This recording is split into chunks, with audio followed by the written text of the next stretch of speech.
चरणकृतं वा कायजं कर्मजं वा श्रवणनयनं वा मानसं वा परादं वेदं वा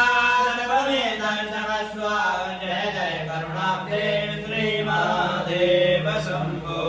जय जय करुणाब्धे श्रीमहादेव शम्भो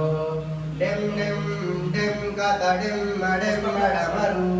पाणौ सदा यस्य वै पुं पुं पुं गदसर्पजालहृदयं गं गं चरण्टार्णवं बं बं बं गदबं बं बवहनं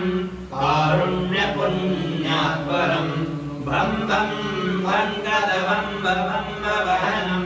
ध्याये शिवं शङ्करं यावत् कोयधरा धरा धरा धारा भूधरा यावत् चारु सुचारु चारु चमरं चामेकरं चामरं यावत् रावण राम राम रमणं रामायणे श्रूयतां तावत् भोग विभोग भोगमतुलं योगायते नृत्यता